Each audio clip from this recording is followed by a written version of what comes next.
정부가 그동안 혼란을 주던 승용차 연비 판정 기준을 단일화하고 검증도 강화하기로 했습니다. 하지만 연비 부풀리기 논란을 촉발한 차종에 대해선 소비자 소송이 잇따를 것으로 보입니다. 먼저 황진우 기자입니다. 지난해 11월 국토부는 현대차의 산타페와 쌍용차의 코란도 스포츠의 연비를 검증했는데요. 제조사가 표시한 연비보다 5% 이상 낮다며 불합격 판정을 내렸습니다. 하지만 이 두 차종은 산업부의 연비 검증에서는 이미 합격 판정을 받은 차량이었습니다. 그래서 올해 산업부와 국토부가 같은 차량 석 대로 각각 연비 검증을 실시했습니다. 도심 연비는 국토부와 산업부 모두 오차 범위를 벗어났지만 고속도로 연비는 모두 합격이었습니다.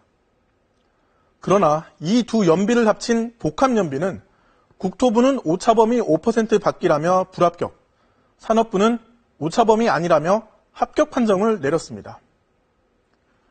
이번에는 차량도 같았는데 왜 다른 결과가 나왔을까요? 운전자가 달라서 그랬다는 게 정부 측의 설명입니다. 운전자가 브레이크와 가속 페달을 밟는 방식에 따라 연비가 2%에서 3% 정도는 차이가 날 수 있다는 겁니다.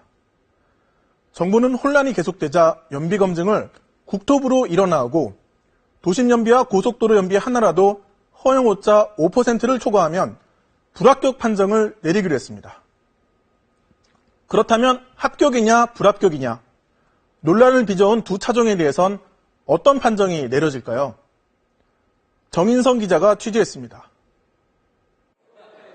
연비 판정 기준은 단일화됐지만 논란을 촉발한 산타페와 코란도의 연비가 부풀려졌는지에 대해선 정부가 판단을 고심하고 있습니다. 정부는 일단 연비 표시가 과장됐을 때 부과하는 과징금은 물리지 않는 쪽으로 가닥을 잡았습니다. 검사 방법과 기준을 놓고 혼선이 있었던 만큼 업체에만 책임을 묻기 어렵다는 판단 때문입니다. 하지만 소비자 보상 문제는 다릅니다. 최소한 도심 연비는 오차 범위를 넘어선 사실이 거듭 확인됐기 때문입니다. 추가된 그 기름에 대한 비용은 제작사가 책임을 져야 될 것 같고요. 도덕적인 책임을 져야 되고 그 부분에 대해서도 비용으로 책임을 져야 되지 않을까 생각하고 있습니다. 실제로 2년 전 현대 기아차는 미국에서 연비를 부풀렸다는 집단 소송을 당해 95만 명에게 4,200억 원을 보상했습니다. 최근엔 미국 포드 자동차가 연비를 과장 표시한 사실이 드러나 국내 소비자에게도 최대 270만 원까지 보상하기로 했습니다. 원래 발표한 연비와 6.5% 차이가 난다면 6.5%에 대한 손해를 다 반영해 주는 것이 맞습니다. 모레 정부의 연비 조사 결과가 공식 발표되면 소비자 소송이 잇따를 가능성이 높습니다. KBS 뉴스 정인성입니다.